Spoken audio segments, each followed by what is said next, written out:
Despite the Chinese military's efforts to create an integrated joint combat system for modern warfare, a full-scale amphibious assault on Taiwan would essentially turn into a global spectacle of conflict. Taiwan's coastline is naturally well defended, and a battleground filled with air, sea, and cyber warfare would make any attempt at a direct invasion a disaster.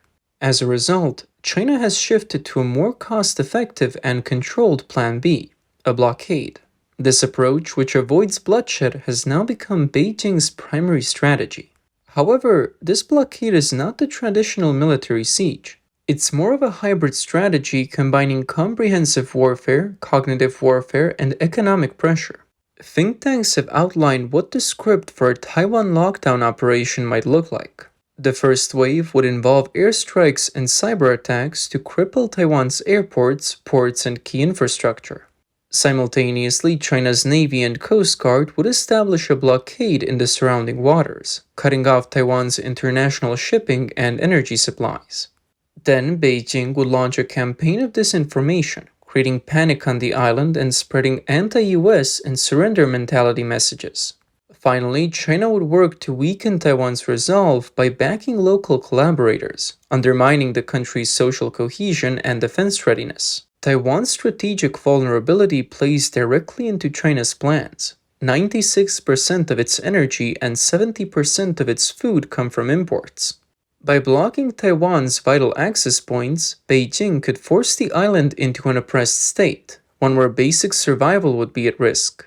While this war might not involve traditional weapons, the effect would still be felt. Rising fuel prices and food shortages would undermine public morale, serving as invisible weapons in this conflict. But can China's perfect script truly deliver the result it anticipates? The situation is more complex than it seems. Once China launches the blockade, it doesn't just affect Taiwan. The move could have severe consequences for the entire global economy, including China's. The Taiwan Strait is one of the busiest shipping lanes in the world, with over 17,000 cargo ships passing through every year. A Chinese blockade would not only suffocate Taiwan's economy, but also disrupt the global supply chain almost immediately. According to Bloomberg Economics, a full-scale blockade could cause the global GDP to lose up to $5 trillion in the first year. At the same time, China's GDP could take a nearly 9% hit. This sets up a major dilemma for China. If it succeeds in blocking Taiwan, it risks being isolated by the rest of the world. If it fails, the conflict would lead to no resolution and no way out. While Beijing's perfect Plan B may appear to be a solid strategy, it is filled with risks. What seems like a backup plan could very well end up as Beijing's plan collapse. Phase 1. Economic shock, the breakdown of the social contract. When Beijing ordered the blockade of Taiwan, it strongly believed this was a powerful move. What it didn't anticipate was that the backlash would come in the form of a financial collapse. The Taiwan Strait blockade is not just a military action. It is more like Beijing pulling the plug on the global supply chain. Yet, China itself is connected to that very plug. Once the Taiwan Strait is cut off, global insurance companies immediately raised red flags. Quote, war zone status updated, all commercial ships rerouted, premiums doubled, risks assumed, unquote. In just 24 hours, ports and docks would go silent. Ningbo Zhoushan Port and Shanghai Yangshan Port will see millions of tons of cargo ships left stranded. Export declarations in Guangzhou, Shenzhen, and Qingdao will be wiped out overnight and orders disappear. Major companies like Apple, Tesla, and Qualcomm would make calls warning that while Beijing locks down Taiwan, they are forced to move operations elsewhere. This wouldn't be merely a trade disruption, it will be a sudden, self-inflicted shock to the global logistics system. Beijing's plan is to blockade Taiwan, but the move quickly backfires. In the process, oil supplies will be cut off, iron ore shipments stops, and the production of electric vehicles stalls due to a shortage of chips. Even Yiwu, known for its affordable goods, will see a complete halt in sales. For the past 40 years, China's rule has not been based on Marxism, Leninism, or Xi Jinping's ideology. Instead, it has rested on an unwritten social contract. Citizens were expected to forgo personal freedoms and remain silent in exchange for economic prosperity. This was not formally written, but it was understood by many as the basis for stability and progress. However, the situation will change. In a matter of hours, ports will be shut down and economic activity will grind to a halt. Factory owners will send messages informing employees that operations will cease.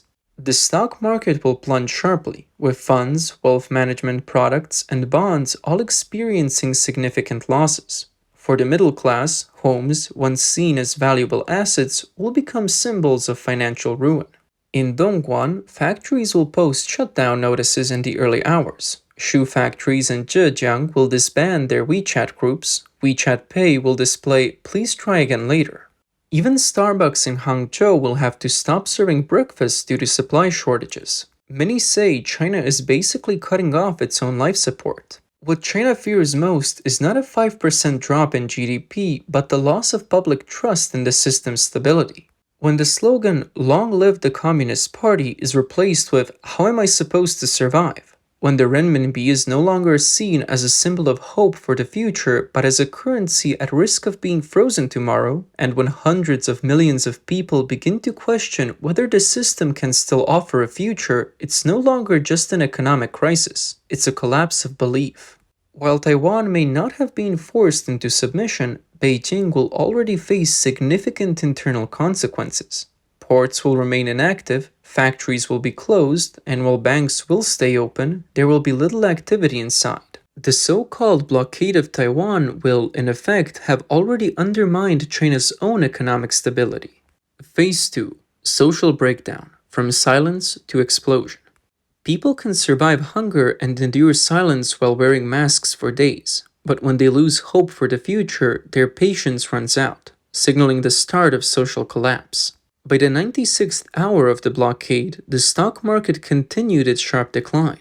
Bank apps were inaccessible and real estate apps removed hundreds of listings overnight. This is not just an online reaction, it represents the breakdown of the middle class's trust in the system. The middle class, long seen as the backbone of the system, once bought insurance, paid mortgages, followed performance targets, and participated in national rituals. But now, they're realizing that they're not the country's support, but are instead being sacrificed by state policy. The so-called stability maintenance system is no longer effective. China's stability apparatus, which is said to cost more than its military budget, includes surveillance programs like Skynet, community monitoring, and street officers, millions of people who track the public daily. But after the blockade, the consequences will be severe. 100 million people will be left unemployed, 200 million will see their incomes drop, and the entire middle class will find themselves left holding the bill. The economic collapse triggered by the blockade will spread rapidly throughout society. In Hangzhou, a local financial institution will announce it is temporarily closed. In Sichuan, withdrawal limits will be imposed, and rural credit cooperatives will face cash shortages. What's more concerning is the backlash from the digital yuan. Initially promoted as a payment revolution, it will now become a digital system that can be shut down at any time. Even for individuals with money in their wallet, a simple press of a button could label them as a violating user. This will restrict spending, prevent transfers, and require approval for even small purchases like a bottle of water. The streets may not have erupted yet, but the system is already showing signs of failure. Every indication points to the growing instability beneath the surface. University students are questioning their future, expressing that they no longer see a reason to endure. Middle-class parents are saying their financial struggles, not their patriotism, are the issue.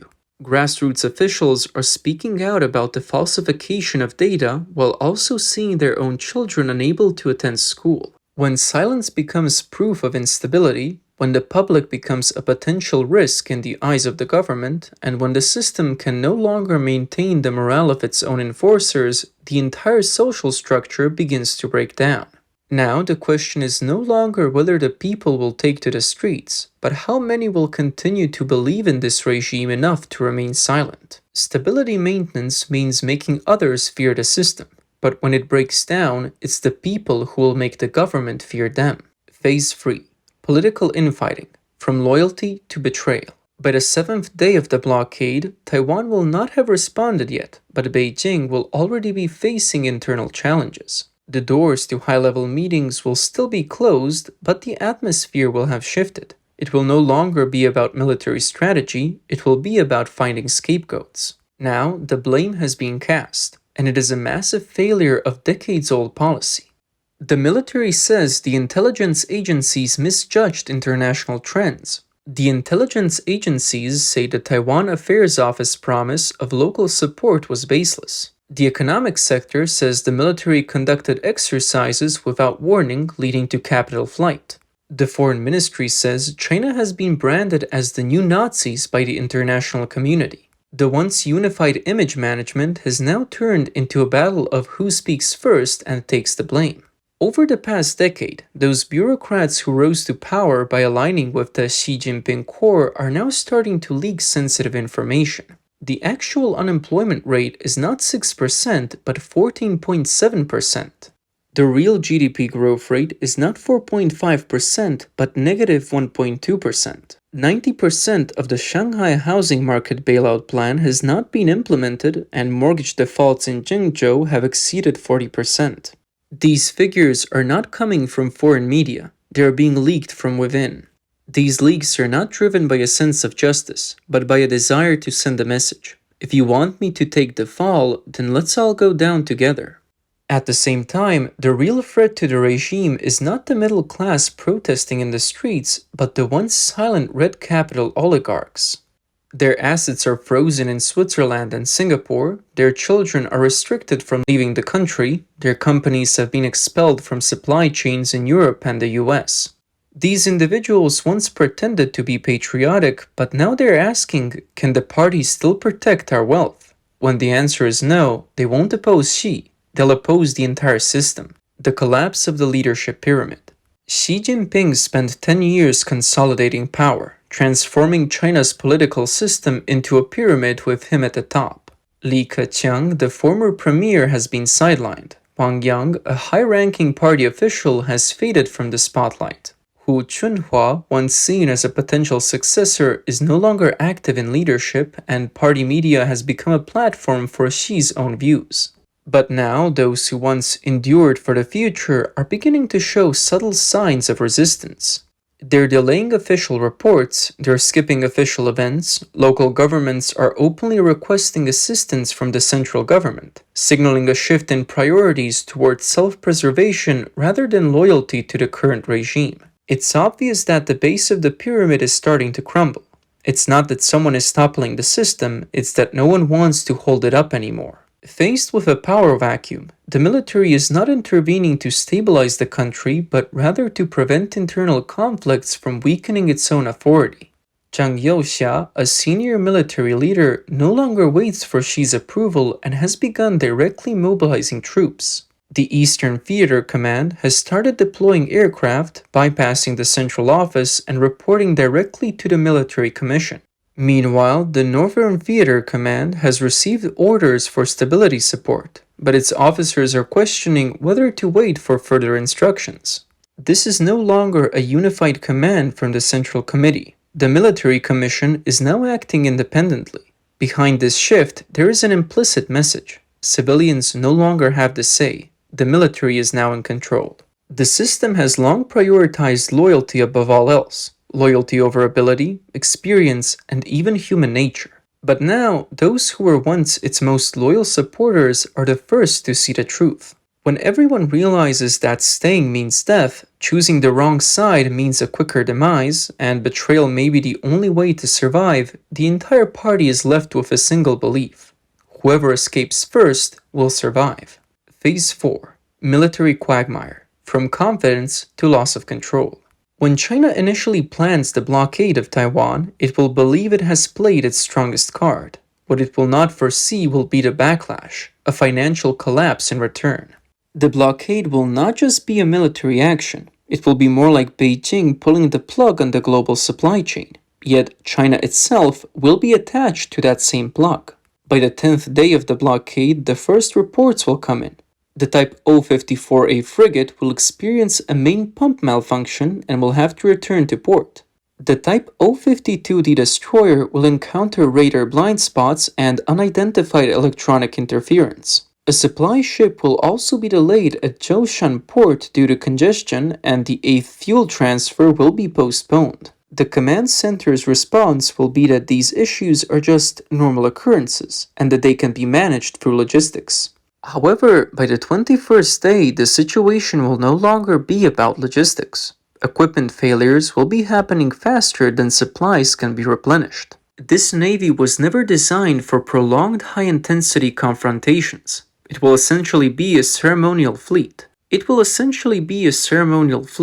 Relying on formations for display, international visits, and state media appearances to maintain its image. Now it will be asked to blockade free maritime areas 24/7 while also facing provocations from US and Japanese forces.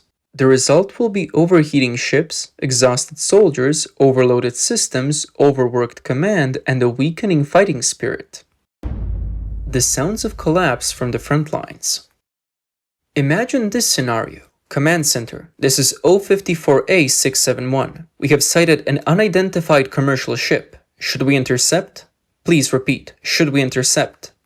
Command Center, requesting repeat. Should we intercept?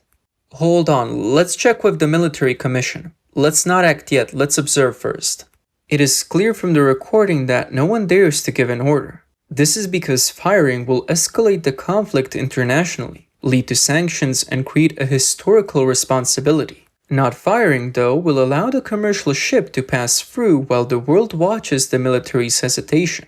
The command chain will break down, responsibility will become unclear, and the entire military decision-making system will start to crack. The last line of defense won't be the enemy, but the soldiers themselves. On board the ships, soldiers will scroll through their phones, seeing videos of their families crying on social media, saying the factory had shut down and they had nothing left. Pilots will be grounded by medical officers after returning from missions, citing fatigue after working more than 75 hours straight. On one ship, a political officer will privately report that 2 sailors have requested reassignment to land-based positions because the financial pressure at home makes it hard for them to focus on combat readiness. This won't be a military collapse. It will be a collapse in morale and the breakdown of the soldiers' ability to continue their mission effectively. The real threat in a military quagmire won't be equipment failure, but the inability to engage the enemy when necessary. The US 7th Fleet will enter the southeastern waters of Taiwan, regularly releasing navigational maps and streaming its activities. Meanwhile, the Japanese Maritime Self-Defense Force will deploy the helicopter destroyer Kaga, patrolling between Yonaguni Island and Taiwan. The navies of Australia, Canada, and the UK will also assemble, ostensibly to protect global shipping routes, but effectively surrounding China's navy with no escape. China will intend to impose a blockade, but it will find itself surrounded and unable to take the first shot. With all the global cameras focused on the situation, China will now face 2 options. Either open fire and face worldwide condemnation, or withdraw and be seen as a cowardly army. What China's leadership will fear most has happened. The military won't have lost, but its deterrence will have completely collapsed. From confidence to loss of control in just 3 weeks. At first, Beijing will believe it is carrying out a manageable and dignified blockade.